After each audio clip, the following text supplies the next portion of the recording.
Dororo! Gotcha! Yeah! Dororo! Gotcha!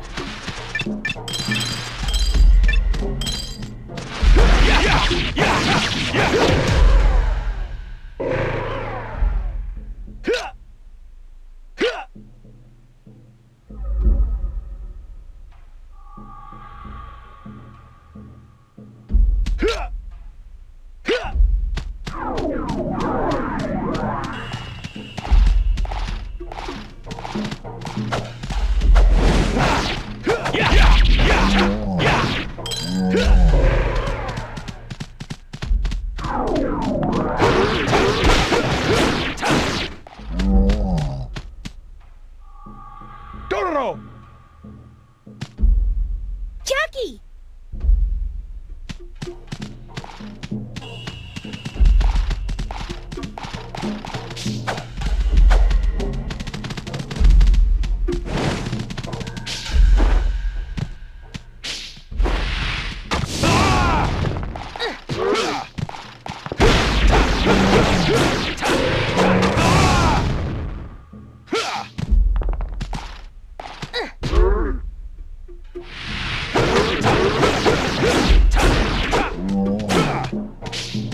Something's not right.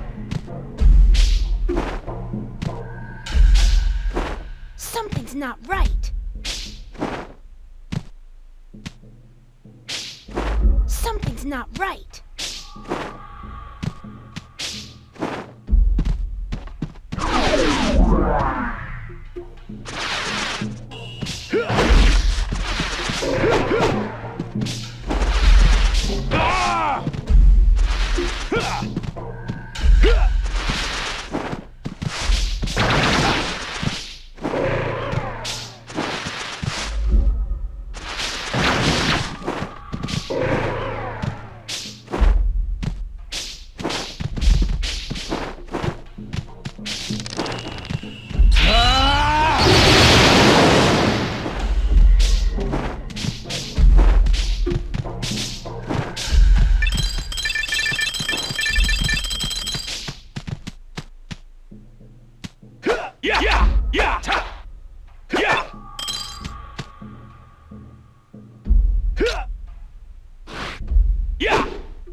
My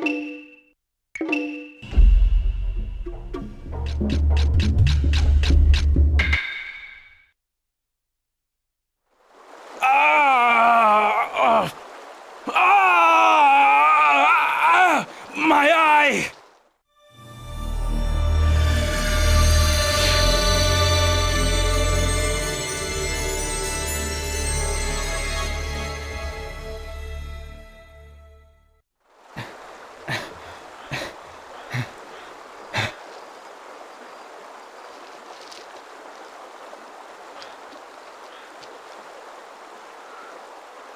I can see through my left eye.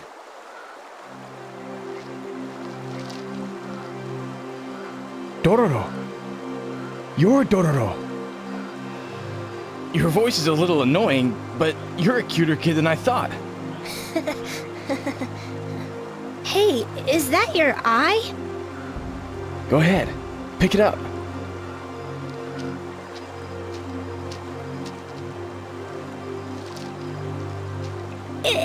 It's a fake eye. You scared? I don't blame you.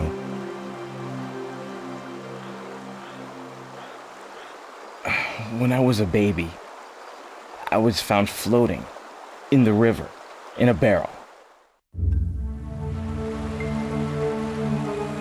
Having returned from his studies in China, the physician Jukai had been gathering herbs near the river. To his surprise, he came upon a barrel floating by, carrying in it a tiny infant. Perhaps it was his medical training that urged him to save the child, or perhaps it was human instinct, but Jukai did not hesitate but for a second before he rescued the child from the barrel. Yet upon examining the child, he was at a loss for words, for he did not know any medicines that could help this cursed infant. However, as Jukai fed the child, he watched the infant sip at its porridge. He felt its burning desire to live and decided to raise the child as his own.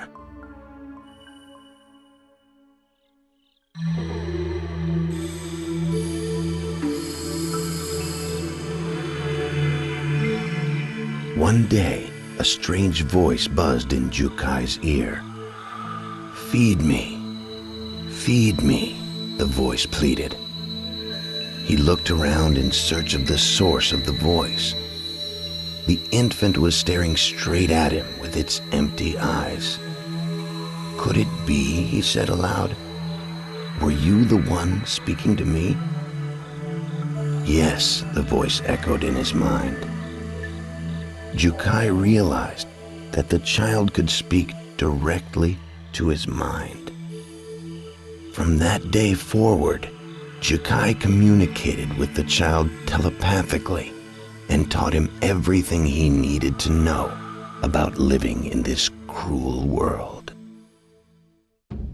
When the child turned 3, Jukai made a decision.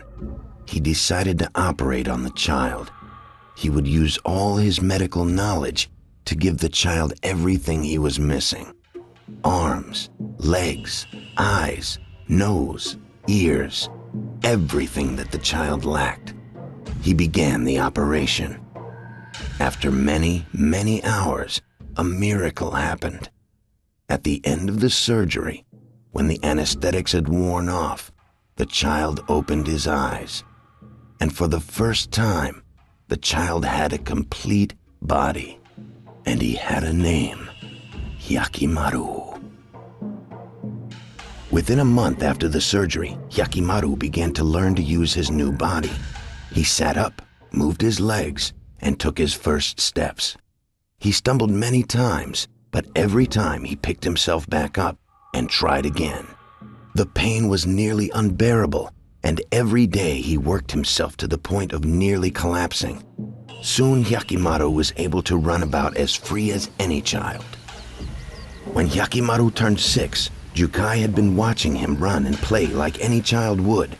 Despite the fact that he could not see, he knew at that moment that with such wondrous gifts, a strange and fantastic destiny would surely be awaiting Hyakimaru. As Hyakimaru grew older, strange things began to occur. Demons began to appear all around them.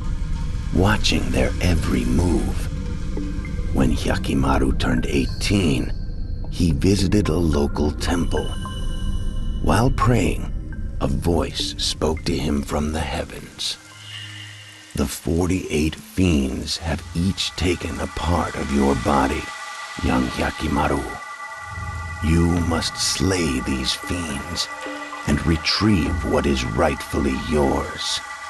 However, the fiends have also created a human out of your body parts. Slay the fiends, or their human creation, and you shall become whole once again.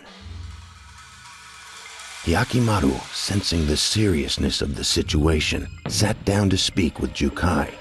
Hyakimaru knew that the fiends were after him. He knew it was because of his special powers that the demons wanted him dead. Even though he had artificial limbs and could not see nor hear, he could see things with some sort of innate sixth sense. He knew that the fiends considered him a threat and would do anything to get rid of him. Hyakimaru decided that he must seek out the fiends and destroy them. To help him accomplish this, Jukai decided to perform one final operation on Hyakimaru. He fitted Hyakimaru's body with various powerful weapons. As Hyakimaru prepared to set off on his quest, Jukai warned Hyakimaru of the dangers he was sure to face. He explained that fiends lived off of human suffering and grief. He told Hyakimaru that if he encountered any peoples burdened with inexplicable pain or suffering, chances are he would find a fiend nearby.